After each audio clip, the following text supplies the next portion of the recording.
Welcome back, everybody. Tom Rosato from Xena Mastering here in another installment of Audio Basics. Today we're going to cover compression. Compression is one of those things that people often profess to have had an aha moment, myself included. When I was studying this stuff back in school, back in my undergrad, I used compression all the time, and I was one of those people that just tinkered with the settings until I got it to sound like basically okay, but I never really understood what I was doing, like fundamentally understood what I was doing from a basics standpoint. I remember the class, it was Creative Production Techniques with Jonathan Jetter, and I remember the day that it clicked for me. John was a great teacher. Right Angle Recording, he has a studio in New York City.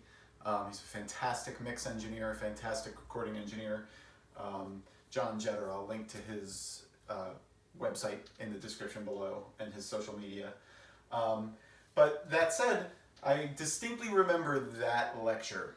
And the way John described compression, it just all clicked for me, and it made total sense.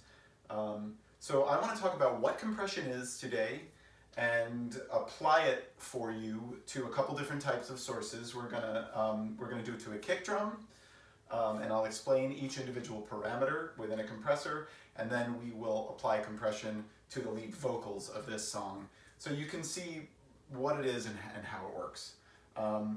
So let's start off, well, before I start off, I just want to say www.xenamastering.com. I am a professional audio engineer, mastering engineer, as well as a mix engineer, and I would love to work with you in any capacity if you have tracks that you've mixed at home that you would like to have professionally mastered to give them that competitive edge. Xenamastering.com, that's Xena with a Z. Contact me through the website and we can set something up. I'd be happy to master your tracks, mix your tracks, whatever it is that you need. I am here for you, and we provide a professional product at a very competitive rate. So www.xenamastering.com, check it out. Okay, compression. What is compression? Let's start with that. Compression is dynamic range limiting, okay? Basically, what a compressor does is it sets a threshold. You set a threshold of volume. Below that threshold of volume, if audio is not loud enough, for example, to exceed the threshold that you set, it's left alone. Once a waveform increases in amplitude or in volume above that set threshold, the compressor then kicks in, so to speak, and reduces the volume of whatever audio information is above that threshold by a set amount that you define, also known as the ratio. So let's go into Pro Tools here. Let me pull up a compressor on this kick drum, and let's actually start tinkering with the settings so you can see exactly how this works. So I'm going to solo the kick drum here. Let's take a listen. And this is a pop track. Really awesome artist named Dylan Emmett. I've been working with him for years. I mixed this song. It's called Home. Check it out, dylanemmet.com. He is just an awesome singer, awesome songwriter, great guy all around. And the song is called Home. So I've soloed the kick drum here, and I'm going to an available insert. I'm going to multi-channel plugin, dynamics, and I have tons of compressors in this workstation, but let's start with the basic one, the one that I always use as a teaching tool. The Dynamics 3 compressor limiter. It's the stock compressor in Pro Tools, and most compressors in most major audio platforms are going to have all of these settings. So let's start with some basic audio information. In the digital domain, and in audio in general, 0 dB is the loudest that a waveform can go. Above 0 dB, you get digital distortion or clipping. So 0 decibels is the loudest that audio can be before it clips within the context of a digital audio workstation, and in this case within the context of this compressor. So at the beginning of the video I said that compression is it works on a set threshold, a threshold that you set, and above that, that's when the compression effect kicks in.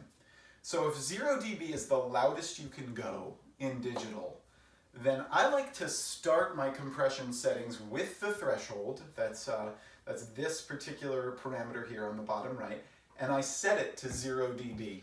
Now, a compressor, remember, again, is a dynamic range limiter, a dynamic range reducer. This meter right here, GR stands for gain reduction.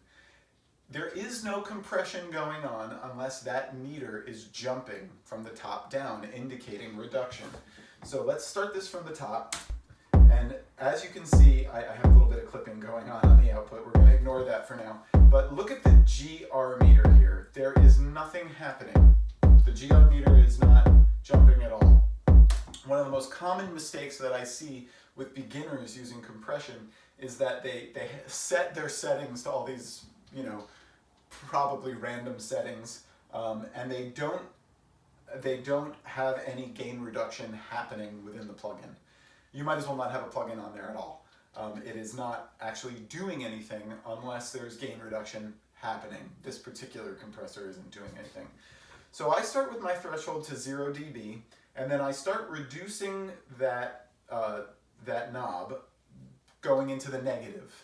By doing that, starting at 0, which is the maximum headroom allowable in Pro Tools, if my audio peaks at about here, call this -6, right? As I bring that down, and I finally get the threshold down to below -6, like -8, -12, whatever it happens to be, when the audio exceeds that threshold, that's when it'll be reduced. That's when it'll be compressed, okay?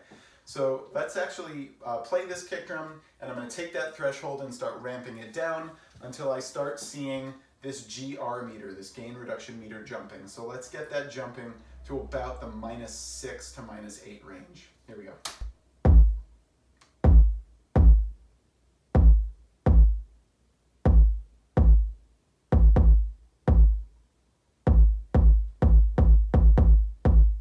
Okay, so we've got the GR meter peaking down to about -6. That's a really good place to start. That means that above that threshold, I have 6 decibels of reduction, okay? So that means that the volume is being reduced by 6 dB when the audio exceeds that threshold. This is a kick drum. It is a very steady pulse. So every hit is pretty much the same because it was taken from the same sample bank. So every hit is going to have pretty much the same amount of gain reduction given the settings being equal from hit to hit, which they are because this is a global process. So the next parameter that I always adjust is the attack. And the reason I started with a kick drum is because of what compressors allow you to do with respect to when the compression kicks in, okay? Let's have a look at a kick drum real quick. Now this is a stereo track. It was committed from Ableton, so it's originally a mono source, but it's in stereo. But for the sake of example, let's have a look at this particular waveform here, this kick hit. Now, one thing you'll probably notice, and I've talked about this in previous videos, the last video on EQing kick and snare, which I'll put a link to in the description below. There are 2 discrete components to a drum, in this case a kick drum. You've got the initial hit, which is the beater hitting the head of the drum. That's called the transient or the attack. We can use those terms interchangeably, the transient or the attack. Then you have the drum itself actually resonating, the portion of it, for lack of a better descriptor. That resonance or that decay of the drum itself is a different and discrete component of the drum entirely. But remember what a compressor is doing. It's reducing volume. It's reducing dynamic range. So if the compressor were to kick in right away, you'll probably notice that the loudest portion of this waveform is that attack. So the more likely portion of the waveform to exceed the threshold is the attack. So the attack setting in a compressor is the amount of time that the compressor waits to kick in. That's how you can think of it. So with the attack set as fast as it will go, so the knob turned all the way counterclockwise, in the case of this compressor, that is 10 microseconds. That's, correct me if I'm wrong, 10 thousandths of a second, a thousandth of a second. That's extremely fast. Essentially, as soon as the audio waveform exceeds that threshold, the compressor is immediately kicking in and reducing volume. What that results in, given that the compressor kicks in immediately, if you look at this waveform, that means that right about there, the compressor kicks in on this audio waveform and starts reducing all of this material. Well, all of that material happens to be where that punch is, where that attack is. So if you set your attack setting as fast as it will go on a drum, you are taking that transient, or that attack, and you're immediately causing compression to kick in and immediately causing it to reduce in volume, thus reducing the attack of the drum. Okay? So this is with the attack set as fast as it'll go, 10 microseconds. And I'm going to turn the threshold down even more. I want to exaggerate this effect so you can really hear what it's doing. I'm going to hit play again, and then I'm going to start rotating that knob clockwise, making the attack slower. With a slower attack, the compressor takes a little bit longer to kick in, thus allowing that transient to complete, allowing that attack of the wave to complete, and then it kicks in, affecting mostly the decay of the drum. So you get the compression effect, that compression sound that makes things exciting, without squashing the attack, without reducing punch of the drum, which, you know, drums are punchy, they should be punchy. So let me do that and you can hear the difference. So we're starting with a very fast attack, and then I'm going to rotate the knob clockwise until we have a slower attack, and you can hear the difference.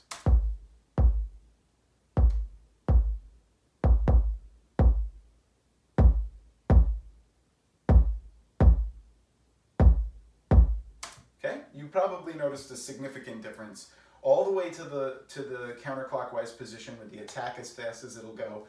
We had a very wimpy sounding drum. It sounded almost like it was in the distance. No attack, no punch on it whatsoever. As you rotate that knob counterclockwise, and I'm at about 107 milliseconds right now, let's see exactly what we're preserving. And what I mean by that is with the timer set to minutes and seconds, I'm going to look at this parameter right here, the overall length of the selection. And I'm going to start at the beginning of the wave, and we're going to go to 103 milliseconds, which is what the attack is set to in the compressor. So that's 103 milliseconds. This right here is the component of the kick drum that is being left alone. The compressor will not kick in for 103 milliseconds, this duration, okay? And it will start to kick in right about here, okay? So what that does is it results in the punch of the drum being preserved, the compression kicking in on the tail end of the decay, giving you that compression sound that sounds so edgy and exciting, while maintaining the punch, the transient, the attack of the drum, okay? We're jumping around a little bit, and I know that is the case, but I just want to make sure that it's understood the next component of this compressor, or any compressor, the next parameter is understood before we go into the others. Ratio. Ratio is really very simple, but it's a little bit difficult to describe. You'll notice that right here it is described in x to 1.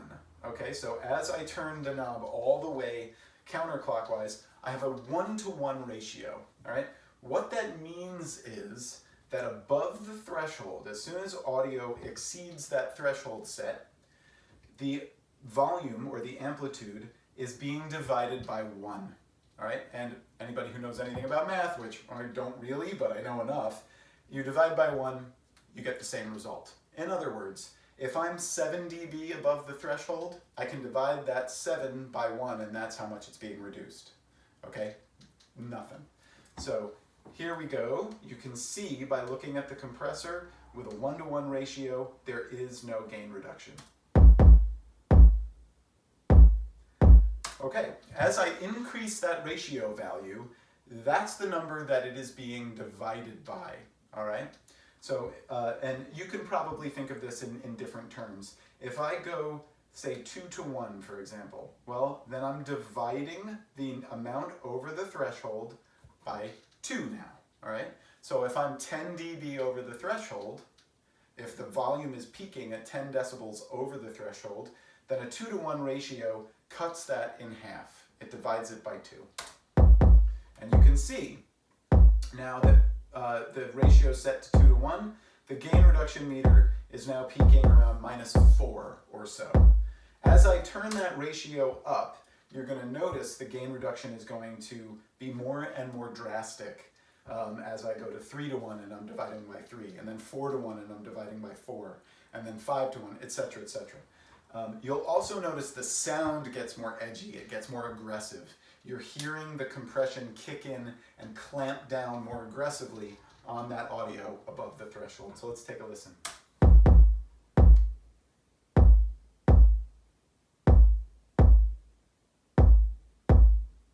Okay. We are now in the limiting territory, the 38.5-to-1. And you'll notice the gain reduction now is around like -10 or 11. Maybe a little lower, like -9. Versus a 2-to-1 ratio,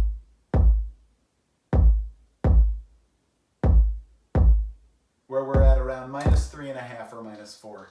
Much less aggressive, much more subtle, and that is the point. The ratio gives you control over how aggressive the compression effect is. Okay? Hope that makes sense.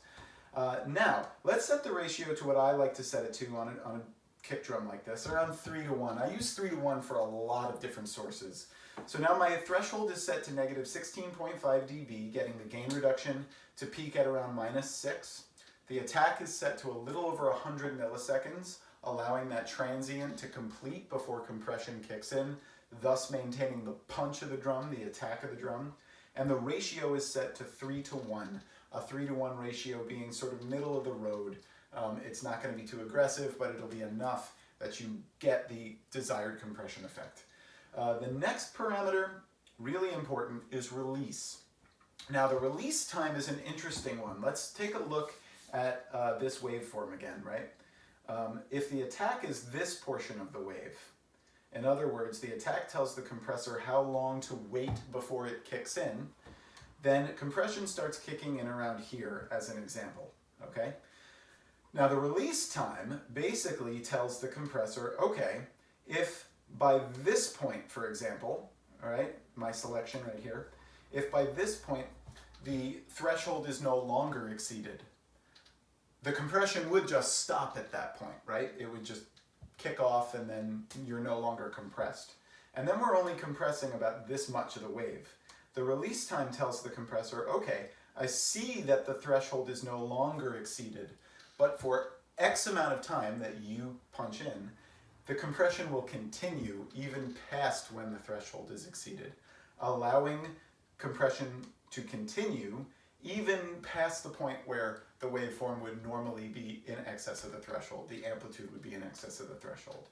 This allows you to further enhance the compression effect, to make compression even more obvious, even more present in the overall sonic picture. So let's actually start with a very quick release time. you'll see this gain reduction meter here very rapidly go on and off. It's basically only kicking in for a brief portion of the waveform and then cutting out when the threshold is no longer exceeded. Okay, and our gain reduction is now around -3, if that. Okay, let's increase that release time, and you'll be able to see on the gain reduction meter that we reduce more, and the gain reduction meter is illuminated for longer every time you get a kick hit. And you're also going to notice that the gain reduction meter sticks around a little bit longer. You're going to be able to hear that in the result. You'll hear the resonance of the drum actually ring a little longer. It'll have a little bit more of a sustenance to it, or a sustaining sound, which is good. That's what we want. So let's take a listen. Starting at 5 milliseconds of release, and then we're going to ramp that up to somewhere around 200 so you can hear the difference. Here we go.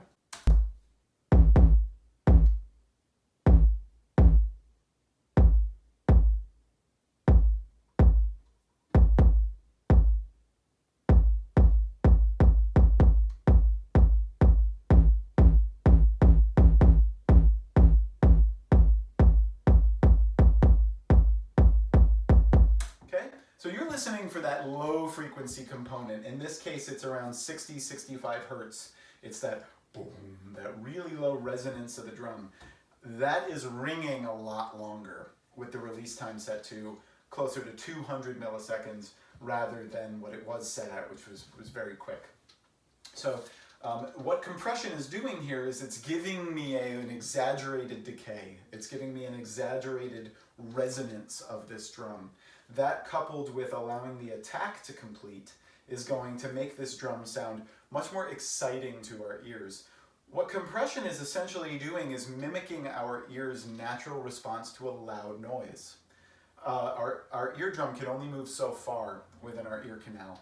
So once it hits that limit, once it hits the maximum allowable distance that it can travel in one direction or another as it sympathetically vibrates with the incoming sound, it's going to naturally compress.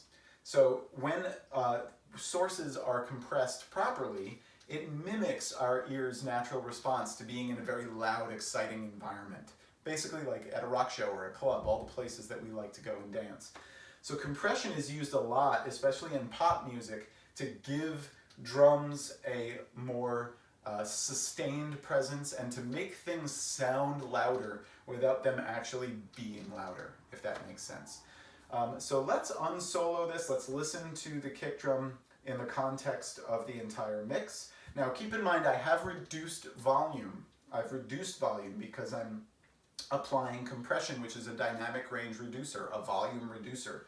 So I'm probably going to have to make up for the reduction in volume by adjusting my fader here, or I can use the gain knob within the plugin itself to increase the overall volume. I'm going to use the fader here in the multi-track mix, and let's take a listen to what we've got. If it's only for a moment, it's a lifetime of emotions. Put it all out in the open.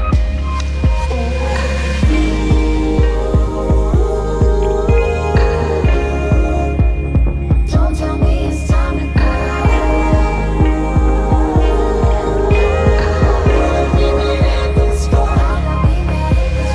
Wandered too broken, never looked back to the ocean. Still now you'll meet me at home. When you're lost in that focus and you don't know where the road is, still know you'll meet me. Okay, very cool. I think this song is great. Great job, Dylan. So there's one more parameter that I wanted to discuss. This is a little bit more difficult to hear. It's a little bit more of an advanced parameter, but I want to cover it real quick just so you guys are aware of what it is. It's the knee. The knee is literally called the knee because if you look at the graph here, this vertical line is your threshold. This bent line here is the gain reduction, is symbolizing the gain reduction above that set threshold and what the audio is looking like in terms of amplitude once it hits the threshold. The knee is controlling this component right here, where it crosses the threshold. Basically, does it reach the full ratio immediately in the case of a 0 dB knee, or what we call a hard knee, or in the case of what we call a soft knee, which is now set to 14.2 dB, notice what happened to that cross section where it crosses the threshold. It's now a curved line, okay? Hard knee, where it's a very jagged, abrupt ramp up to the ratio, and a soft knee, where it's a gradual ramp up to the ratio. Basically, what that means is, with a knee set to 15.9 decibels in this case, it takes 15.9 dB over the threshold before you arrive at the full 9:1 ratio. Whereas, if the knee is set to 0 dB, as soon as you cross that threshold, you're immediately at 9:1. All right? It doesn't take any more than being, a billionth of a decibel above the threshold before you are compressing at the full 9:1 ratio. Whereas a soft knee, it gradually ramps up to the 9:1 ratio the more you exceed the threshold. All right? A little bit of a tricky concept, but what that results in is sort of sanding over the rough edges, ensuring that if a sound is only just a little bit over the threshold, it's only compressed a little bit. If it's moderately over the threshold, it's compressed moderately. If it exceeds the threshold by a lot, it's compressed a lot. Okay? Let's have some fun. I'm just going to keep this compression that I've done on the kick drum, and I'm going to go to the vocals, the lead vocals. So let's solo the kick and a few of these other percussion elements, and then let's solo the